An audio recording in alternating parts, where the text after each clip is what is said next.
इस वीडियो में हम एक्सपेंडिचर मेथड के बारे में पढ़ेंगे कि कैसे एक्सपेंडिचर मेथड से हम नेशनल इनकम को कैलकुलेट कर सकते हैं, है ना। ये इसके कंपोनेंट है। प्राइवेट फाइनल कंजप्शन एक्सपेंडिचर पहला है। इसमें the expenditure which is incurred by the house hold and non profit institution, वो सारे खर्चे जो हाउस होल्ड करता है या नॉन प्रॉफिट इंस्टीट्यूशन करता है, वो सारे खर्चे किसमें आते हैं? प्राइवेट फाइनल कंजप्शन एक्सपेंडिचर में।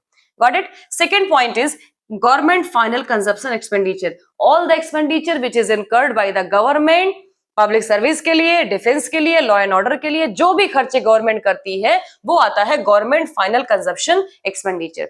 तीसरा आता है gross domestic capital formation. Domestic territory के अंदर जो भी आपका ये प्रोडक्शन यूनिट होता है, ये जो भी खर्चे करते हैं कैपिटल फॉर्मेशन के लिए, वो आता है ग्रॉस डोमेस्टिक कैपिटल फॉर्मेशन। इसमें ये दो पार्ट में डिवाइड है। पहला है ग्रॉस फिक्स्ड कैपिटल फॉर्मेशन, दूसरा है inventory investment. Inventory investment closing minus opening stock, ठीक है। अब ग्रॉस फिक्स्ड कैपिटल फॉर्मेशन तीन पार्ट में है, जिसमें ग्रॉस बिजनेस फिक्स्ड इन्वेस्टमेंट, जो प्लांट एंड मशीनरी या बिल्डिंग वगैरह प्रोडक्शन यूनिट खरीदते हैं या उसको फॉर्म करते हैं, किसके लिए? प्रोडक्शन पर्पस के लिए। एक तरीके से वो फिक्स्ड एसेट होती है, तो ग्रॉस बिजनेस फिक्स्ड इन्वेस्टमेंट ये उसमें आता है, क्योंकि it is a kind of fixed investment, ठीक है।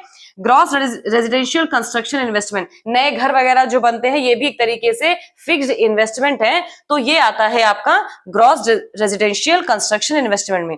तीसरा आता है gross public investment. Gross public investment जो पब्लिक सर्विस के लिए रोड बनता है, ब्रिज बनता है, ये सब चीजें आती हैं आपका ग्रॉस पब्लिक इन्वेस्टमेंट में। फिर आता है नेट एक्सपोर्ट, जिसमें एक्सपोर्ट माइनस इंपोर्ट, ये कहीं कहीं एक्स माइनस एम भी लिखा रहता है। एक्स मतलब एक्सपोर्ट होता है, एम मतलब इंपोर्ट होता है। ये रहे इसके कंपोनेंट। इन्हीं सबको हम ध्यान में रखते हुए, इन्हीं को कंसीडर करते हुए हम लोग नेशनल इनकम निकालते हैं एक्सपेंडिचर मेथड से। तो आइए देखते हैं कि इसका न्यूमेरिकल कैसे होता है।